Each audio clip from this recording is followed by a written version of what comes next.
Goa NIWS बा national institute of water sports पर ओडिशा रे प्रशिक्षण देव ओडिशा अग्निशम बाहिनी।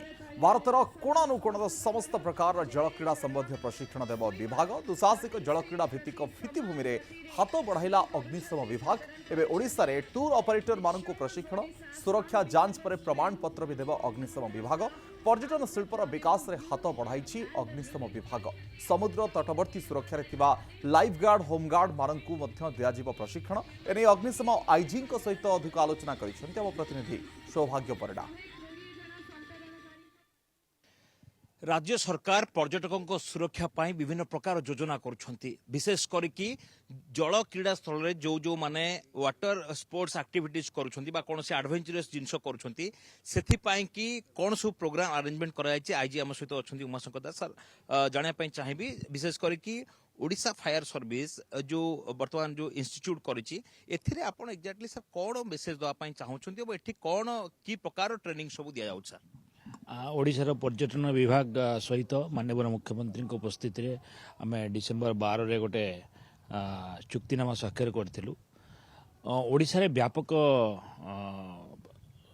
स्कोप अच्छी जल क्रीड़ा संबंधी एडवेंचर जल टूरिज्म पाई। ओडिशा सरकार 2025 एडवेंचर टूरिज्म पॉलिसी आनी। आमर जो संस्था जेहेतु एटा जल क्रीड़ा संबंधी वाटरमैनशिप पाई ट्रेनिंग स्पेशलाइज्ड ऑर्गेनाइजेशन तेणु आमर जो रिसोर्सेस अच्छी आम राज्यर भल पाई, इकोनॉमी पाई, प्रोग्रेस पाई, एम्प्लॉयमेंट पाई आम या टूरिज्म सहित चुक्तिनामा करूँ। याद्वारा एक सेंटर प्रतिष्ठा हम जहाँद्वारा कि जो मैंने भी जल क्रीड़ा संबंधी ऑपरेट करेंगे, टूर ऑपरेटर जो मैंने प्राइवेट पार्टी मैंने लोकों को आम ये ट्रेनिंग देवु। द्वितीय जो मैंने लाइफ गार्ड नियोजित होती सी हीराकुद डैम रे हूँ कि समुद्र कूल हूँ विभिन्न जगार पाखापाखि 20टा जगह आम चिन्हट करूँ। जो मैंने प्राइवेट कंपनी हूँ कि गवर्नमेंट हूँ कि होमगार्ड हूँ सब लाइफ गार्ड जो मैंने नियोजित होती एक स्पेशलाइज्ड ट्रेनिंग और सर्टिफिकेशन सर्टिफिकेट देवु कि से लाइफ गार्ड नियोजित होगापी योग्य बोली सेटा करूँ। ता व्यतीत विभिन्न जल क्रीड़ा स्थान गुड़िकर सेफ्टी ऑडिट जो सुरक्षा व्यवस्था तार आम तदारक करूँ।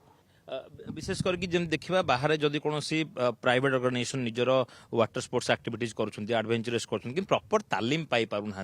विभिन्न समय देखा पाखापाखि 600 किलोमीटर बेलाभूमि में अनेक गुड़िए जिनस रही, अनेक गुड़िए होटेल रही, विभिन्न प्रकार प्राइवेट संस्था रही, गवर्नमेंट सरकार अनुष्ठान रही, कि प्रॉपर ट्रेनिंग दि जाई पारुनी। से कौन मेसेज देबे और से किसी स्कोप सारे हो पार कि एपर्यंत ओडिशा से भाया कौन ट्रेनिंग फैसिलिटी नाला।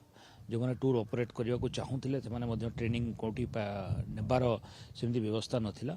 यही संस्थाटा से उद्देश्य मुख्यतः उत्सर्गीकृत हम गोटे सेल एस्टाब्लिश हम। एम एक्सपर्ट रिटायर्ड नेवी लोक रखू जो टूरिज्म जहाँ को स्पॉन्सर करें से ट्रेनिंग देवु। विशेषकर पर्यटकों सुरक्षा कहुपर कि पर्यटकों सुरक्षा और पर्यटन वृद्धि यहाँ करा।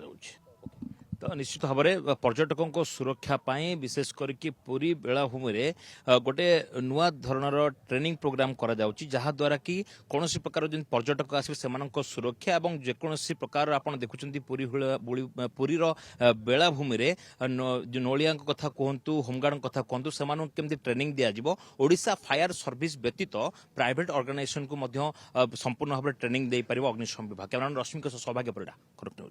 Exchange your old AC and take home a new power-saving AC. Save up to ₹10,000. Patro Electronics, Odisha's largest AC seller.